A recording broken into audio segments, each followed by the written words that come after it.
shopping just expanded. Have you been walking around town? Have you been doing stuff? This is my third time I've been in Denver. I mean, I haven't been here for like 10 years. But I remember both the other times too. It was just so nice just walking around. People say hi to you. People, look you in the eye. That's a lost trait these days. I know the first time I came here, I called my mom, I think I want to move to Denver. And she was like, what? Of all places? I go, I don't know, I love it here. It's the energy, the air, there's just something about it here that makes it so unbelievably special. You're a mile up, you're high. Yeah, quite literally. And what makes you special is that you've done some amazing characters throughout your career, and Kratos being one of them in God of War. Does anybody like Kratos here? What were your first emotions when you actually stepped into that role? Well, I wasn't aware of the cultural significance of Kratos. I had no idea that he was as beloved as he is. And in hindsight, I'm glad because I was able to do 2018 with a relative lack of expression. Well, I mean, as little pressure as someone investing $400 million can be. So it was very much ignorance is bliss, and I said this yesterday. How many people were here yesterday? Just so I don't repeat. Okay, so where were you guys yesterday?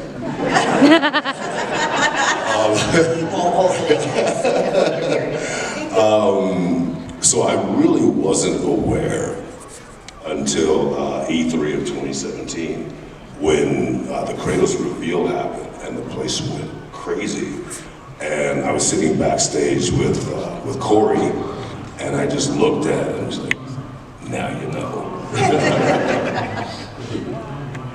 For Kratos, you did mocap. Yes. And how physically demanding is that process versus doing a character like Teal'c and doing an actual TV series or film? The thing I had to get used to was the expedience of it.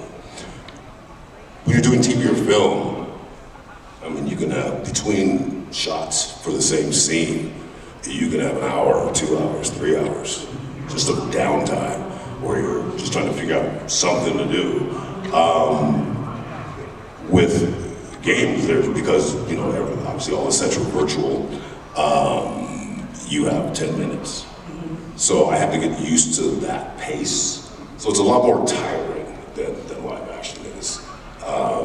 And because we had the no-cut camera, every take had to be perfect. We couldn't pick it up, if somebody dropped a line or something.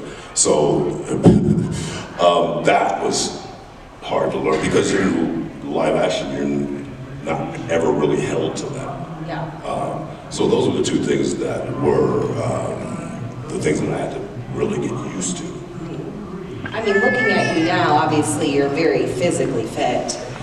Oh, honey, don't none of this work.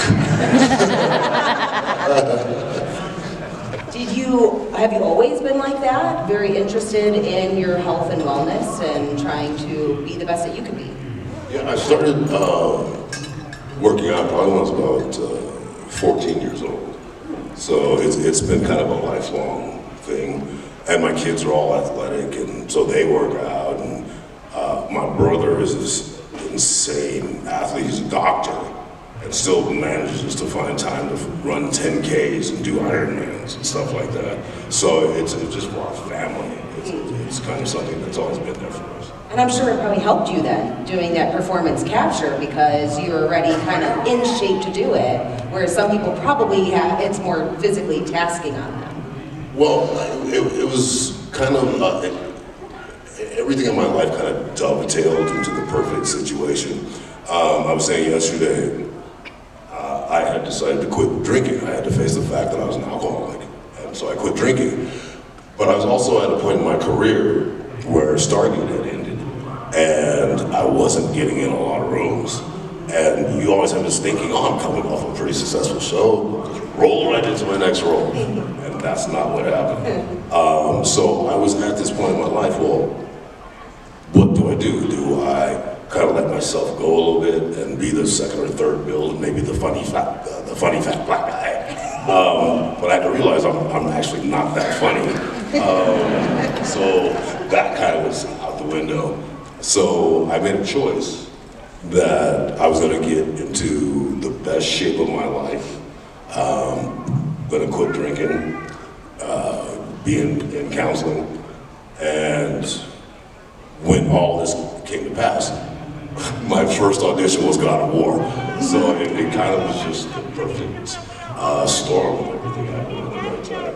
Yeah. Talking about Stargate just a little bit, and your character Teal. Did you ever? Yeah, One guy. I love Stargate. And I appreciate you, dog. Being a black man, did you ever feel like you were representing your culture? Because I'm a Puerto Rican woman on a radio show with all white people. And so it always makes me feel a little special to be the only Puerto Rican there. But at the same time, a lot of people who listen to us, they go, oh, I'm Latina too, and oh, you represent us. Did you ever feel that way, or pressure and responsibility of that? Well, in 1997, there really weren't a lot of black men on television. So not only was I black on television, I was playing a slave. A sci-fi space slave, but a slave nonetheless. So it always kind of factored into the care I took with the character. To me, sci-fi is allegory. It's another medium to tell stories that affect us now. So I always keep that in my mind and try to give it the diligence that it deserves, and to have the forum to have someone look at a black man maybe differently. And once again, it was 1997, so a lot of black men were only in sitcoms. There weren't very many black men in dramas. So I always kept that in my mind, to represent this character correctly. Mm-hmm. Yeah, I mean, he's so smart and also naive, and I mean, he really is a very complex character in that series. Yeah, I always tried to give him this kind of childlike wonder, because although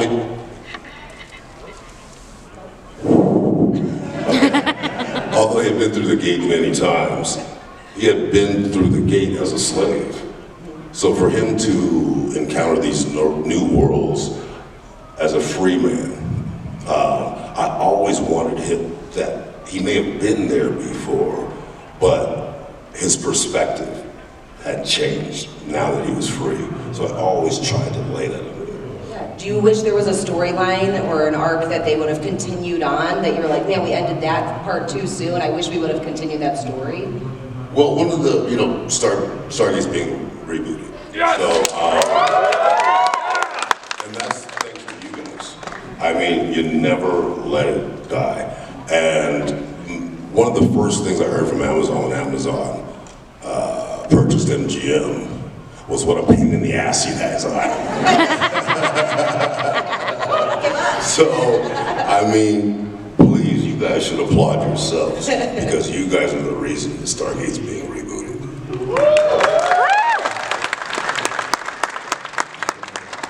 Sorry, what's your question? I also have ADHD, so. It takes a lot for me to focus up here. A storyline that you wish that you continued on. Well, and I touched on this yesterday too. Every time, a lot of Stargate episodes are Stargate's version of. Like the Time Loop one was Stargate's version of Groundhog Day. So that was a lot of it. So when I started writing, I always wanted to continue in the arc, in in Teal'c's arc, his people finally become free. So it's always interesting to me that when you have a society that has been shackled, what happens when you take the shackles off? They're free to govern themselves, and they have self-choice. So I actually, my partner and I, actually wrote, I was doing a show called Dialing Home, and it was a Stargate retrospective that I hosted. We had different guest stars on, and we just kind of chatted about the old days. And during that time, my partner and I wrote a pilot for kind of a spin-off show called Return of the Jaffa. And it was basically the Stargate version of Black Panther. So the Jaffa had taken over all the gold technology. And so now they are this technologically advanced race. So what do you do with it? Do you keep it and protect your homeworld? Or do you reach out and offer protection to other worlds? So at the beginning of the script, there is a, let's say, United Nations of Jaffa meeting where they are discussing what to do. They get attacked. So we find out that Teal'c and O'Neill have always kept a back channel open to each other. So Teal'c contacts O'Neill, and O'Neill says, Teal'c, great timing. Earth has been attacked. So then it goes from there. So, and it actually got greenlit by 3 different regimes at MGM. So we finally were getting a budget together and plotting out seasons. And then Amazon bought MGM. Ugh. So, Yeah, I was like, if they all talk enough. so it's opera. So we're kind of going through, do we want to go pitch Amazon? Or do we want to just kind of continue on with a new franchise that we own wholly? And so that's kind of where we're leaning. But if I were to go back, and I met with Martin Garrow, the showrunner of the reboot in December. So I kind of soft pitched to him like, you know, if you kind of did this, it might be easier to get me back. So, you know, we'll see. I have no insight into it. All I know is they're in London writing the first season right now. So it is definitely happening.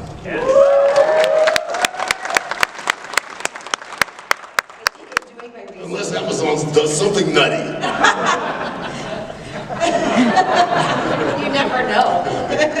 In doing my research, I found videos of bloopers of you guys on the Stargate set, and it was just honestly like so funny to watch you cracking up in these moments because you portray such silent but strong characters. So to see you just start laughing in the middle of a scene and just to kind of release some of that is spectacular. If Teal'c and Kratos were in the same room together, A lot of silence. so I was like, who do you think would talk first? I think it would be Teal'c, because by the end of Stargate, he was giving these long soliloquies and stuff like that. So I think, you know, Teal'c was silent for a reason. And when we first started the show, he had a lot of speeches. And I went to the writers and I said, I think you should talk less. Because then when he does talk, it makes everything he says important. So thankfully they agreed with me. And as I said, maybe they took it a step too far because I didn't talk for 7 seasons. He was silent by design. He was taking in information, and even though he had turned on the gold in the pilot, he was hoping these were the right people. He didn't know it. So a lot of the first seasons were him just gathering information And I really don't think that he was sold on these were the right people until kind of Braytac came in and agreed that these were the right people to help them gain their freedom. So I definitely think it would be. Boy, what was this? Yes. So I definitely think it would be Teal that would talk first. Which role do you think affected you the most personally? Kratos, for sure. And I hate to keep, but just for the people that were here yesterday, I know you've heard this, so I'll try to truncate it.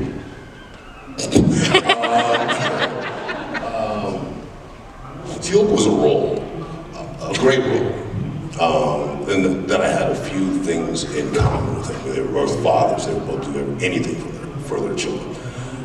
Kratos was me. I was a kid who hadn't been fathered, who wanted to be a better father, but didn't have the tools. So it was very much an ongoing exploration of how to ensure my child would have a better way of it than I did. That was 2018, and Ragnarok, I mean, that was me to a T. I spoke about, I have, it's really hard. I have imposter syndrome, and it's very difficult sometimes to come from that stage to here and believe that people want to listen to anything I have to say, because in my own mind, like, I'm not any different than the guy who couldn't get jobs, the guy who was a security guard at ABC Entertainment Center, and I don't know what I did right or wrong to all of a sudden, not all of a sudden, I've been around for a long time, but to have this continued success, and it's hard for me sometimes to deal with it. So one of the last scenes in Ragnarok is Kratos seeing this triptych where he is being celebrated, and it just hit me like a ton of bricks, because that was so, I really struggled after 2018 by just this outpouring of love, and it was overwhelming. And so it's still difficult to deal with sometimes, because I don't know what I've done to deserve it. So, Very, very surreal. yes, Very surreal yes, feeling. very. And I'll let you know. You guys have questions? Yes? We have 2 mics if you would like to line up. The only thing I ask is 1 question per person, just so that way we can get through as many questions as possible. While you guys line up, I'll ask you just a couple fun questions. What was your favorite weapon in God of War? The Blades of Chaos. I mean, the name of it, the Blades of Chaos. What's the hardest word to say dramatically? What's the hardest word? Oh, good Lord. Like God of War, all the Norse stuff was crazy to say. And so, for the stuff we didn't film, we'd be in the booth, and oh my God, Alistair, who plays the head, the smartest man alive, I would watch the stuff that he had to say, and I would be amazed. So any of the Norse stuff was really difficult. Brutal. One fictional character you'd love to share scenes with? Well, that sounded crazy, didn't it? One fictional character, probably Blade. Well, we'll start over here since this line's a little longer. Hi, what's your name? Hi, my name's Ezra. I'm a huge fan of Kratos and the work you've done with him. I became a father to a son myself. Oh, congrats, brother. So thanks. But what we know with Amazon doing a lot of these video game to live action, we see a lot of cameo appearances from some of the video game actors and voice actors and things. Are we maybe going to see you in a cameo with the new live action God of War that's coming? We don't want any spoilers, though. I don't have any spoilers.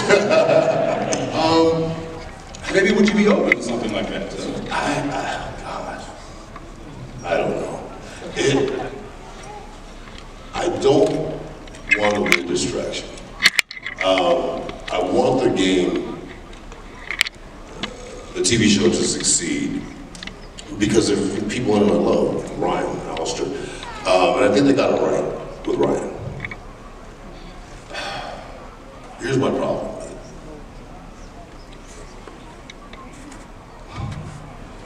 With shit, what are they gonna do? Hire me less? My problem with all game adaptations is you have this pre-existing successful property, and the first thing you do is not hire anyone associated with it. I don't understand that. The Last of Us. Love Vader, love both of them. All of them. Every the cast I love. I think they're great. Were they better than the game cast? I saw a stage reading they did in New York, the game cast. It was unreal. And I have no idea why you don't just take that cast. Those writers. Especially when you're going to do episodes that are shot for shot remakes of the game. I don't get it. When Amazon was going to do, when it was finally approved and announced, and they didn't hire any of the God of War writers, I was like, what are you thinking? Like, these guys have been immersed in this world for 20 years. But someone's gonna know better. Someone's going to think that they know storytelling better than these guys who write 80-hour epics. So, between God of War and God of War Ragnarok and the previous games, how many copies has that sold? What was your highest ranked series? What was the best viewership of any series that any of these writers have ever done? I guarantee it was 1/100th of the audience of God of War. So you can't tell these writers how to tell stories. And that thinking just drives me bonkers.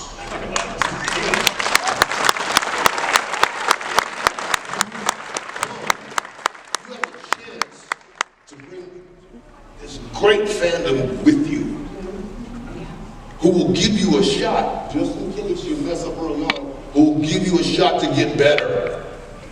Now, you better be great out the gate, or we're all leaving.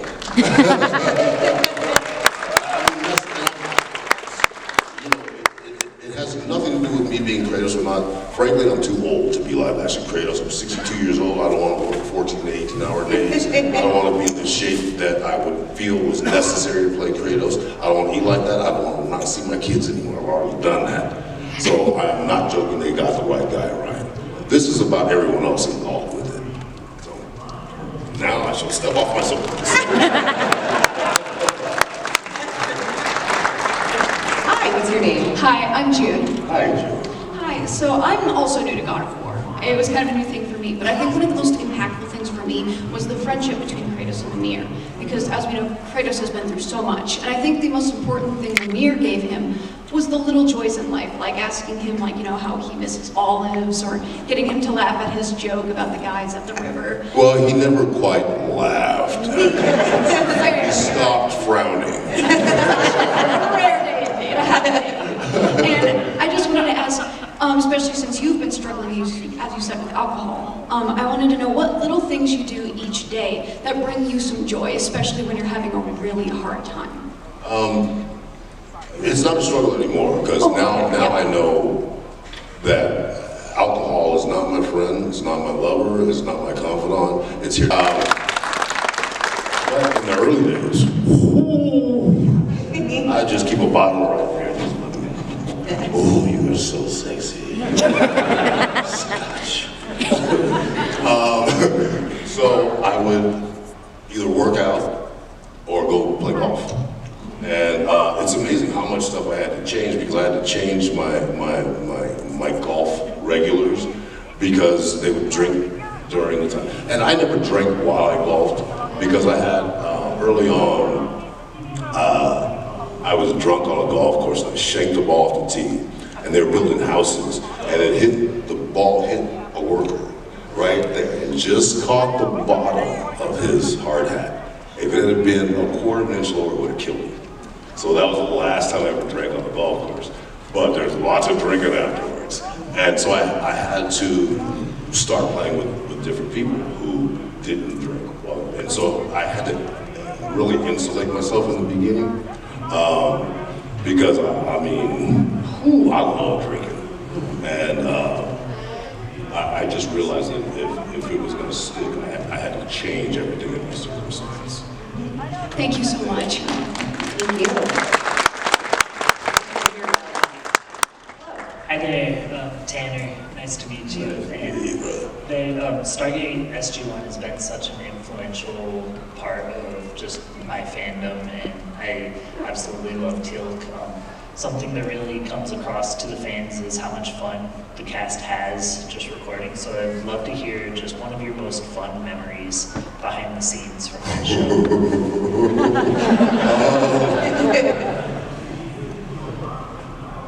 How many kids are you? Oh, quite a lot. Okay, we can't talk about those then. There was an episode called Ergo, where Mr. Della Down DeLuise plays Ergo. So it makes these recreations of the team. So at the end of the episode, they were showing a new Teal'c being created. And so we went back and forth, well, how to make him kind of embryonic, so it was Vaseline. So they had these tubs of Vaseline that, in the beginning, it was the makeup artists and the wardrobers, because I just had my little thing. Okay, wasn't that little. Get your mind on that. But then, because I put the crew through so much, the crew started coming and taking these handfuls of globs of Vaseline and just slapping me with the Vaseline. So it was good for a lot of laughs. And I guarded it. they then, once the scene's done, so I'm going to take a shower, the Teamsters had locked my trailer, so I couldn't get it. So I had to just go around and go up to the production offices to use their shower, covered, naked basically, in Vaseline.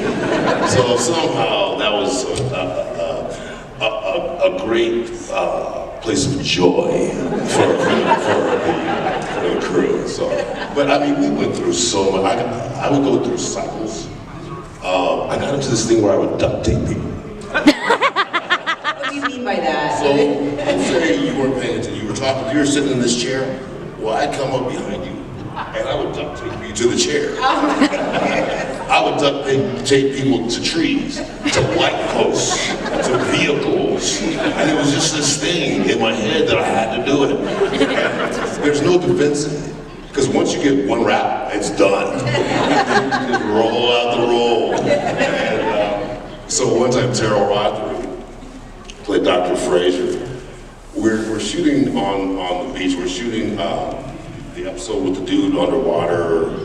I forgot the name of it. But it was fairly early on. I duct taped Terrell to a tree. But they needed her on set.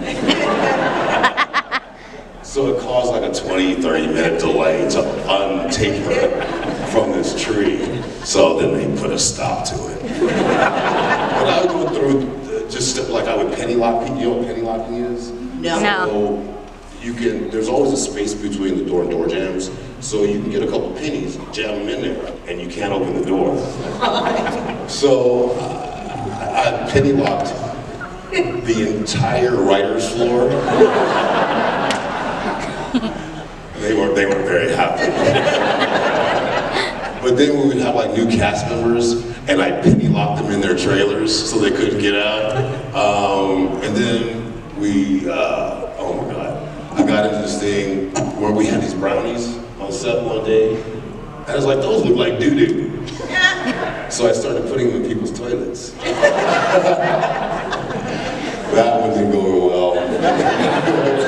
So it was just a revolving, I mean, there was always hijinks, you know, and it was all, job one was always to get people to break. And so it got to the point where when we would do our close-up, none of the other cast members would be on set. We would all be reading with their stand-ins because they would take it seriously, right? They wouldn't be trying to make you laugh. So it literally was just 10 years of tomfoolery. Thank you. Thank you.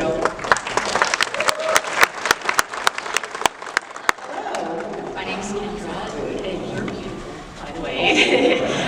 Wait, who talked to? You. I know.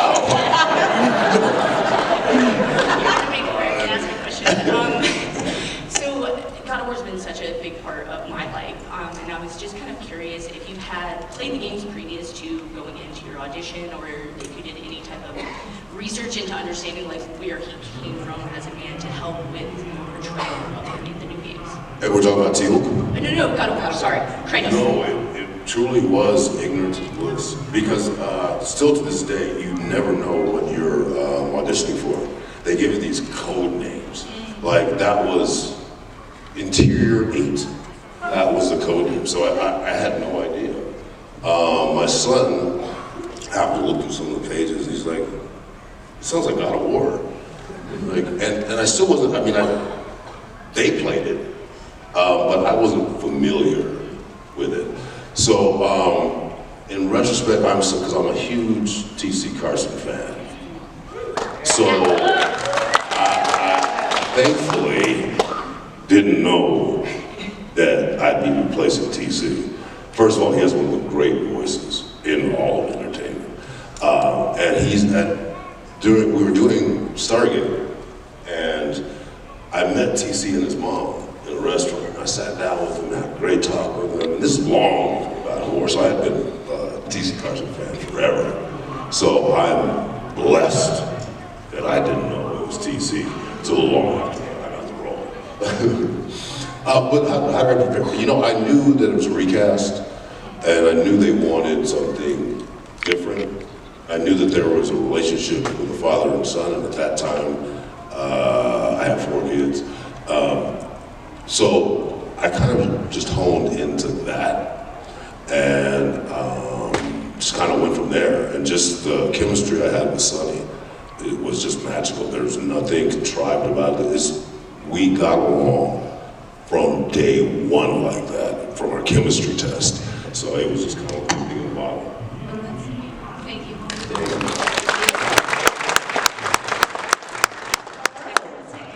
My name is Kylie. My husband and I have been watching Stargate every single night for 10 years now. So we know everything. Except one thing we don't know is there was an episode where you had to pass the symbiote between you and Braytac to keep you alive. Yeah. Did you find it? Yeah. Did you find it difficult to switch between the role of Teal'c the Jaffa and the human version of yourself in that same episode? Well, I wrote it. I wrote that episode. Really?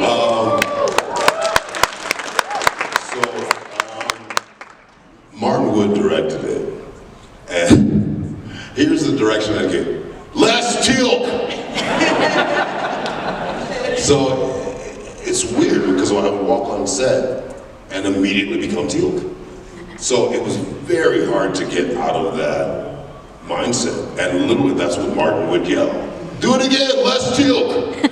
And so for the first couple of days, it was very difficult. I wrote that episode. It's like people have this misconception that the genesis of like writing stuff comes from some magical place. Do you know why they were firemen? Because I always wanted to ride on a fire truck. Literally, that's why I made them firemen. I always wanted to slide down a fire pole. That's literally why they were firemen. But I did get to see how great these cats are. We had a car explosion gig during the episode, and it didn't go right. So the car caught on fire, and we're in the forest, so now trees are catching on fire. We're running away. These cats are running to it. And it just gave me just a whole newfound respect for what these cats do. I mean, they are amazing. So yeah, it was. Hi, what's your name? Hi, my name is William. Good morning, Mr. Judge. First of all, I want to congratulate you on your decision to walk away from alcohol. I know it's a very difficult thing to do. My question is actually, you talked about how Kratos was such a personal role for you. Did you take anything from Teal'c into stepping into the role of Kratos, and how did that affect it since it was so personal for you? Well, the one thing they shared was their desires for their son. That their son not go through the hardships that they've gone through. Their sons become better men than they were. That's kind of the only similarity that really kind of played in both. Teal'c very much knew what his course would be. So his decision making was a lot more specific. Kratos was much more about discovery. Having an idea, very broad. The idea was, I want to keep my son alive, safe. But he had no idea how to get there. Had no idea how to relate to his son. Teal'c very much, like the relationship between Teal'c and his son was very loving. Kratos really didn't have that big a grasp of what love was. He had started experiencing that and had been in love with Faye, but that was taken away, which I think emotionally really set him back to a place that he'd been already. Love was something you couldn't count on. So their journeys were very, very different. Kratos was much more about discovery and learning, and then implementing. Teal'c already knew how to implement, so yeah, those, in that way they were very good. Thank you, sir. So you have 5 minutes left. Is there something in after this in here? Because Probably, yes, I'm getting a nod of yes, yes. can you move them? If not, I think you could physically. Hello, what's your name? Hello, my name's David. I've been a big fan of God of War since 2005, and the impact Kratos has had on my life, from where he got to at the end of Valhalla, which was very moving and tear-jerking. You're talking to your younger self. Somebody already answered the first question I wanted to ask about Amazon. So my other question was, could you please quote one of Kratos' lines from either of the games or the Valhalla DLC? Pretty please.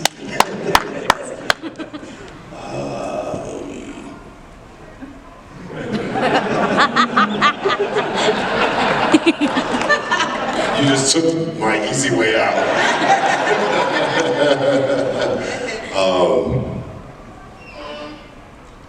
I was wrong, boy. I was wrong. Open your heart. Open your heart to their pain, to their suffering. It is what your mother would have wanted, and it is what I want also.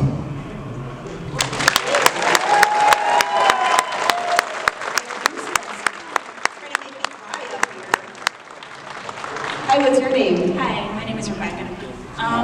Something very endearing I find, a little touch of Teal'c, as he was really integrating into Earth and staying longer, is trying to pick up on expressions, phrases, common phrases, and mispronouncing them, like wild horses is domesticated equines, I believe, was in the show. Yes. And I was just curious if that idea came out of the writer's room to do those mispronunciations. Was that your idea? Was that somebody else on set? Where that little touch of humor came from? It was kind of all of those. Because to me, Teal'c had to be a certain way because of his super objective. I always played Teal'c like he was the funniest man on Chulak. And in his mind, he doesn't understand why his jokes fall flat. He doesn't understand. So we want, but the overall tone of the show, we wanted to have the undertones and sometimes overtones of humor. So it was very specific about, and then once we found the rhythm of Teal'c's straight man to O'Neill's lunacy, we very much exploited that dynamic. So it was something we really, and they gave us such a huge amount of freedom to on set if something worked. Because with Rick, you just had to be ready. I said this the other day, the script for Rick was like the expiration date on milk. It's a suggestion. Rick did whatever the hell Rick wanted to do. And you had to be kind of on your toes all the time. And so I think that's where a lot of our magic came from, was truly just the sheer brilliance of Rick. And me just trying to hang on and survive, you know? So, yeah, but it was something that when Rick took the role, he said, I can't do it like Kurt Russell. I cannot, for any length of time, play a guy that has so much on him that he loses, almost loses his humanity. And so Rick was very cognizant from day one that O'Neill's gonna be funny. And so that's kind of set the tone for everybody. Thank you. Cheers. We have time for one last question. Are you at your booth today at all, or are you peeling out after this? No, I'll be there from 1:30 to 3 hour photos, and then after. Okay, so if you do still have questions after that, go to the booth at 1:30 and hang out. Or just as you're walking by, just yell out questions and I'll answer. The pressure is on now, because you're the last question. Are you ready? Hi, my name is Levi. Levi's here? Yeah. What a cool name. Thank you. I somewhat recently got into Stargate. I was always into God of War. Now I'm into Stargate because my girlfriend's got me into it. But I was wondering, everyone's always asking, what was like your favorite moment? I was wondering, what was your least favorite moment filming Stargate? We did an episode called Bane. So I get bit by this bug. And this cocoon develops around me. The cocoon was practical. So when they're pitching it to me, it sounds, okay, it ain't that bad. I mean, I get to lay around and go to sleep while they're Well, I can only come out of the cocoon once at lunchtime. So I had to lay there from the start of the day till lunch, then from lunch till the end of the day.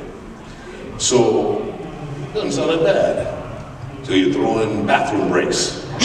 There weren't any. And then it just gets painful laying in the same position all day for a couple of days.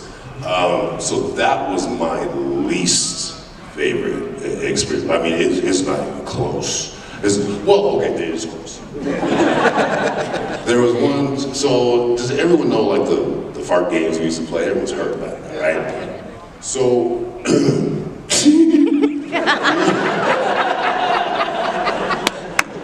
we did an episode where we had to wear these spacesuits, and they were real spacesuits from NASA. So they hang from these big brackets, and you actually have to get on the ladder and climb down into them. Then your helmet's put on, they hook up to your breathing apparatus. So I thought it'd be hilarious, because you know they have to come touch up your makeup or fiddle with the mics, whatever. So I fart in my suit. But then, when they open the mask, it all come rushing out. So I thought that was hilarious. Well, at lunchtime, when they lifted us up onto the racks, they took everyone else out of their suits. They left me in my suit all at lunchtime. And because you couldn't in your own visor. I had to sit and stew in my own farts all through lunch. So that was a bad one. You had to pee, I'm sure. Wow, and I was hungry. The other one that comes close was the threshold we talked about. You know, at the end where Brain Tech has Tilt's face, he's like, choose, choose. So I was actually shackled to the bed, and we're in our operating set. And I had it good that day. So the crew is just suffering. And we gotta keep stopping. They gotta bring in fans to blow the smell out of the operating room. So once again, lunchtime, they left me shackled to the bed with none of the fans on, nothing. So I had to just sit there and stew in my own creation. So those are the kind of examples.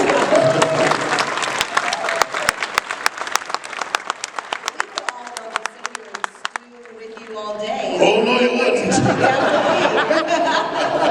Can you guys all please give it up?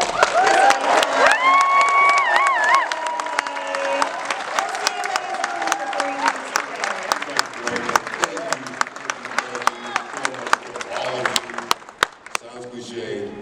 Without you, there wouldn't be a me. Thank you so much.